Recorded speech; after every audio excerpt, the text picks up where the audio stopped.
అందరికీ నా నమస్తులండి. అందరూ ఎలా ఉన్నారు? బాగున్నారా? అందంగా, ఆనందంగా, ఆరోగ్యంగా జీవితాన్ని ఆస్వాదించడానికి అమ్మా నాన్న ఆశీస్సులతో శ్రీ ప్రభా ఛానల్‌కు స్వాగతమండి. మేము బాగుండాలని, మీరు అంతకన్నా బాగుండాలని ఆ భగవంతుడిని మనస్ఫూర్తిగా ప్రార్థిస్తూ ఈరోజుటి వీడియో ప్రారంభించుకుందామండి. మొదటగా నా వీడియో చూస్తున్నవారు దయచేసి సబ్స్క్రైబ్ చేసుకోండి. ప్రక్కనే ఉన్న బెల్ ఐకాన్ని క్లిక్ చేస్తే నా వీడియోలు మీకు చేరుతాయండి. అలాగే వీడియోని ఎక్కడ స్కిప్ చేయకుండా చివరి వరకు చూడండి. సోమవారం వీడియోనండి. ఈ వీడియో వచ్చేసేసి అయితే వీడియో లెంగ్త్ పెరుగుతుందని చెప్పేసి ఈరోజు అప్లోడ్ చేస్తున్నాను. మెంతి కూరతోటి, అలాగే రసం మామిడి పండుతోటి పప్పు తయారు చేశానండి. అలాగే పెరుగు చారు, పెరుగు చట్నీ అంటామండి మా ప్రాంతం సైడు, తయారు చేశాను. మామిడి పండ్లు వేసవి కాలంలో తప్పితే సంవత్సరంలో దొరకవు కదండి. మామిడి పండ్లతోటి పులిహోర తయారు చేసుకోవచ్చు. ఇలాగ మామిడికాయ పప్పు తయారు చేసుకోవచ్చండి. చక్కగా మన ఆరోగ్యానికి చాలా మంచిదండి సి విటమిన్ అనేది. ఈ విధంగా తయారు చేస్తాను. అలాగే మామిడికాయతోటి రసం కూడా తయారు చేసుకోవచ్చండి. చిటికలో తయారు చేసుకోవచ్చండి. కమ్మగా రుచిగా అద్భుతంగా ఉంటుంది. అలాగే మన పెరట్లో నేను మెంతులు చల్లానండి. ఆ మెంతి కూరతోటి మామిడికాయ పప్పు తయారు చేశాను. మీరు చూసి ఆనందించండి, సరేనా? ఇదిగోండి లంచ్లోకి వచ్చేసేసి మామిడికాయ, 3 ఉల్లిపాయలు, అలాగే 4 పచ్చిమిరపకాయలు, పప్పు గింజలు ఆల్రెడీ నానబెట్టేసుకున్నానండి కుక్కర్లో. ఇవర మామిడికాయ, మెంతికూర పప్పు అండి.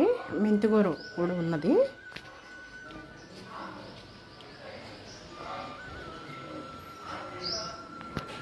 ఇదిగోండి మెంతికూర కొంచెం వచ్చేసింది. ఈ మెంతికూర కూడా వేసుకొని పప్పు వండుకున్నాం, ఓకేనా?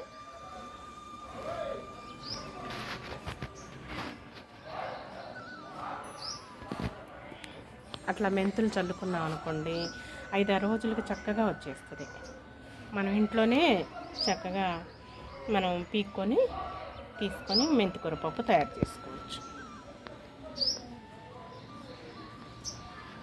మామిడికాయలు కోసుకుందాము, సరేనా? ఇదిగోండి పప్పు గింజలు నానబెట్టేసుకున్నాను కదా ఒక అరగంట క్రితం. ఇదిగోండి శుభ్రంగా కడుక్కొని తీసుకొని వచ్చేసాను. మెంతికూర అనేది నీట్గా ఇది వేసేసుకున్నాం. ఇంతే వేసేసుకోండి నీట్గా. తర్వాత పసుపు అండి, తర్వాత కొంచెం కారం, ఆల్రెడీ పచ్చిమిరపకాయలు వేసుకుంటున్నాం కదా. ఇదిగోండి ఉల్లిపాయ, పచ్చిమిరపకాయలు, మామిడికాయ ముక్కలు తరిగి పెట్టేసుకున్నాను. పులుపు ఎక్కువ తింటామండి మేము కొంచెం. ఇలాంటప్పుడు సి విటమిన్ అనేది ఉండాలి కదా. ఇంకా చూసారా, చిన్న ఉల్లిపాయ గర్భాలు 4 వేసుకుంటున్నాను. అలాగే ఉప్పు కూడా వేసేసుకోండి, ఓకేనా? మీకేం అవసరం లేదు, టమాటాలు అవసరం లేదు, చింతపండు అవసరం లేదు. ఇలా పెట్టేసేసుకోండి. గ్యాస్ వెలిగించేసుకుందాము చక్కగా. పెద్ద పొయ్యి వెలిగించేసుకొని ఇక దాదాపు 4-5 విజిల్స్ రానివ్వండి, సరేనా?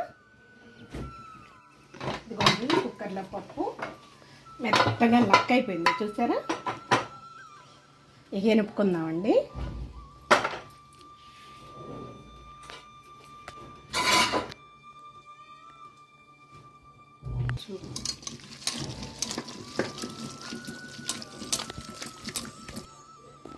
ఇవ్వండి పప్పు ఎనిపి పెట్టేసుకున్నాము, తాలింపు పెట్టుకున్నాము.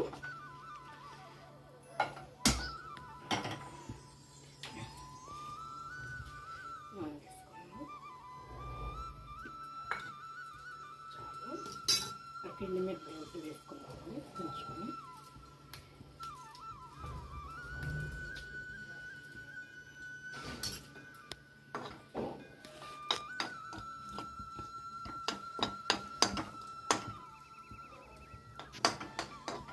తాలింపు గింజలు వేసుకున్నామండి, కొంచెం వేసుకొని కొద్దిగా జీలకర్ర వేసుకుందాము. పంటి కింద పడ్డ కూడా రుచిగా కమ్మగా ఉంటుంది. జీలకర్ర అనేది కొంచెం ఎక్కువ వాడుకుంటే.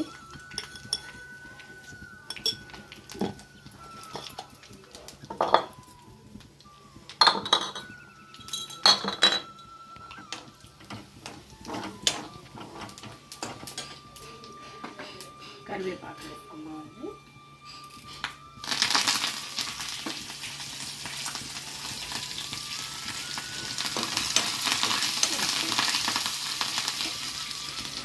కట్టేసుకున్నాం గ్యాస్ అనేది. కొంచెం కొద్దిగా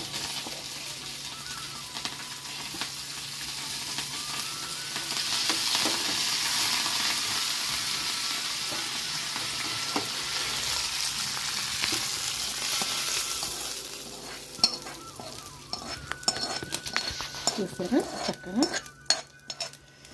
మామిడికాయ మెంతి కూర పప్పు రెడీ అయిపోయింది.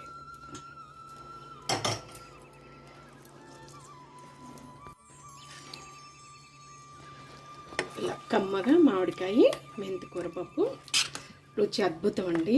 కమ్మగా ఉంటుంది, అమృతం. ఇక నోట్లో వేసుకుంటే ముద్ద బాగుంటుంది చక్కగా. ఓకేనా? ఇదిగోండి పెరుగు చట్నీ తయారు చేసుకున్నాము. పెరుగు తీసి బౌల్కి పెట్టేసుకున్నాను. కొంచెం దీంట్లో పసుపు వేసుకోవాలండి. తర్వాత దీంట్లో కొంచెం సాల్ట్ వేసుకోవాలి. ఇలా కలుపుకోవాలన్నమాట. పెరుగు చట్నీ నేనైతే ఇలా చేస్తానండి. మీరు ఎలా చేస్తారో కామెంట్ సెక్షన్లో తెలియజేయండి. తాలింపు వేస్తున్నాము. ఉల్లిపాయలు తరిగి పెట్టుకున్నానండి. కొంచెం ఒక చిటికు నూనె వేస్తున్నాము. కొద్దిగా తాలింపు గింజలు వేసుకుందాము. చాలు. కొద్దిగా జీలకర్ర కూడా వేసుకుందామండి.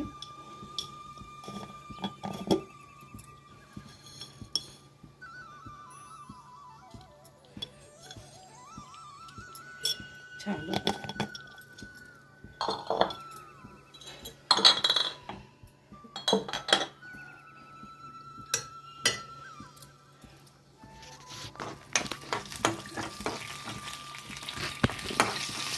ఇదిగోండి కరివేపాకు వేసుకున్నాము. ఇలా కొంచెం వేసుకోండి. ఓకేనా?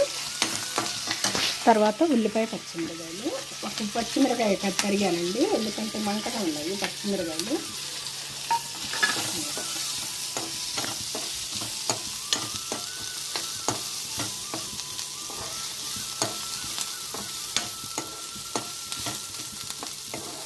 పెరుగు చట్నీ, పెరుగు చారు అంటామండి మా ప్రాంతం సైడు. చక్కగా అప్పుడప్పుడు ఇన్స్టెంట్గా తయారు చేసుకోవచ్చు. వెంటనే రెండో కూర కింద బాగుంటుందన్నమాట. ఇంతేనండి, గ్యాస్ కట్టేసేసుకోవటమే. తర్వాత ఇక అంతా కొంచెం ఇందులో ఇలా వేసేసుకొని కొత్తిమీర ఒక్కసారి ఇలా తిప్పేసేసుకొని పచ్చిమిరకాయలు కొంచెం అలా మగ్గితే చాలండి. చూసారా? పెరుగు చట్నీ రెడీ. చక్కగా. ఓకేనా?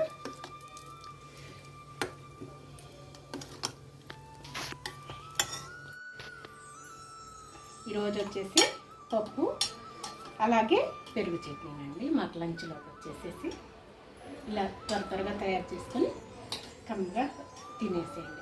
ఇమ్యూనిటీ ఆరోగ్యం ఉండాలి ఎండలకి. సరేనా? మనకు బాగా ఎండలు విపరీతంగా ఉన్నాయి కదా. ఓకేనా? టైం 5:15 అయిందండి. సూర్యభగవానుడు ఇంకా పేలిపోతున్నాడు అన్నమాట. ఉదయాన్నే టిఫిన్ చేసిన తర్వాతే పడుకుంటానండి. 11 పడుకొని మళ్ళీ 1 గంటకి అలా లేస్తాను.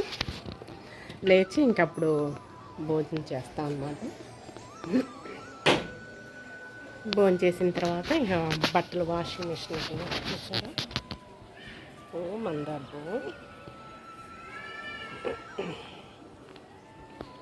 టమాటా మొక్క ఒకటి నాటారు మా వారు. మొలిసిందండి. ఇక్కడ టమాటా మొక్క ఒకటి నాటారు. కరివేపాకు మొక్క ఇదొక మొక్క, తర్వాత ఇదొక మొక్క, తర్వాత ఇదొక మొక్క.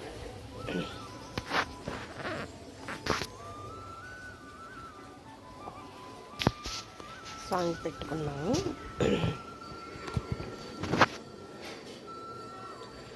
బట్టలు అయితే వాషింగ్ మిషన్కి వేసానండి. తీగ మీద వేసాము. ఇప్పుడే 3ంటికి ఆరేసామండి. ఈ పగలంతా ఇల్లు కడుతున్నారు కదా, పక్కనే మనకి కన్స్ట్రక్షన్ జరుగుతుంది కదా, అందుకోసం అని చెప్పేసి డస్ట్ అది పడుతుందని చెప్పేసి మధ్యాహ్నం లేచిన దగ్గర నుంచి ఈ పనులు చేసుకుంటామండి. భోజనం చేశాక మాత్రం నిద్ర బాగుంది. ఉదయం టిఫిన్ అయిన తర్వాతే నిద్రపోతాము.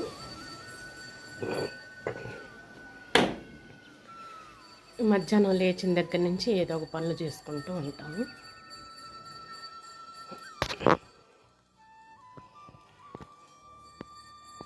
ఏదైనా సరే అసలు సూర్యభగవానుడు తగ్గేదేలే. ఎండగా లేదు, గాలి వస్తుందా? ఉయ్యాలు కూడా ఎండ క్రింద పెడతామండి. సూర్యభగవానుడు చూసారా, మొక్కల నీళ్ళ కోసం ఎదురు చూస్తున్నాయి. 6ంటికి స్టార్ట్ చేస్తామండి మొక్కలకి నీళ్ళు అయిపోయటం. ఎందుకో ఇలా వస్తుందండి ప్రతి ఆకుకి కూడా, ఆవిరికేమో ఎందుకు ప్రతి ఆకుకి అలా వస్తుంది.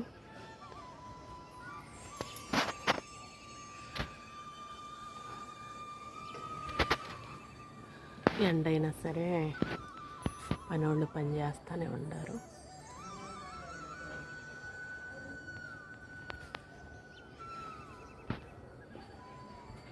ఆరైతే కానీ కొంచెం వేడి తాగిడి తగ్గుతుంది అన్నమాట.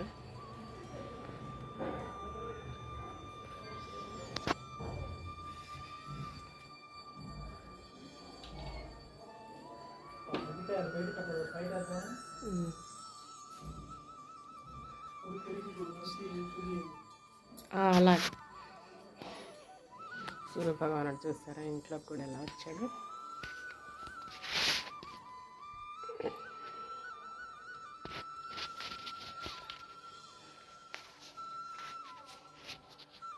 ఆరైతే కానీ అప్పుడు కాస్త వాతావరణం చల్లబడుతుందండి.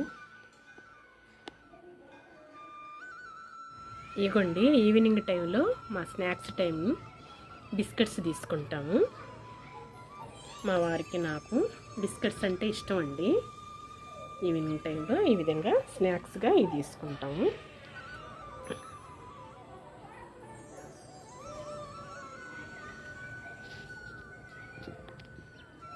అప్పుడప్పుడు ఇలా తీసుకుంటామండి.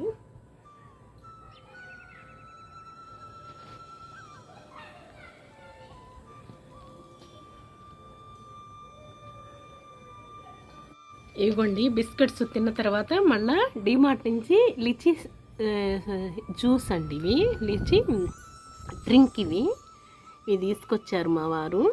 ఇవి త్రాగుతున్నాం బిస్కెట్స్ తిన్న తర్వాత. లిచీ అన్నమాట.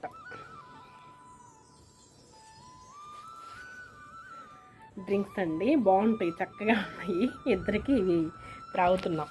కొంచెం దప్పిక అనేది దాహం అనేది తీరుతుంది అని చెప్పేసి బాగుంటున్నాయండి. ఈ ఫ్లేవర్ తోటి, లిచీ తోటి, అలాగే మ్యాంగో ఫ్లేవరు, ఆరెంజ్ ఫ్లేవరు, రకరకాలు ఉన్నాయి. మేము లిచీ ఫ్లేవర్ తీసుకొచ్చాము, బాగున్నాయండి. వివేకానందుడి సూక్తి చెప్పుకుందామండి. ఆత్మవిశ్వాసం మన పూర్వుల హృదయాలలో ప్రకాశించింది. నాగరికతాభివృద్ధిలో వారిని ముందుకు తీసుకువచ్చిన క్రియాశక్తి ఈ ఆత్మవిశ్వాసమే. మనకు ఏదైనా భ్రష్టత్వం, దోషం సంభవిస్తే నా మాటను గుర్తుపెట్టుకోండి. ఆ భ్రష్టత్వం మన ప్రజలు ఆత్మవిశ్వాసాన్ని కోల్పోయిన నాటి నుండే ప్రారంభమైంది.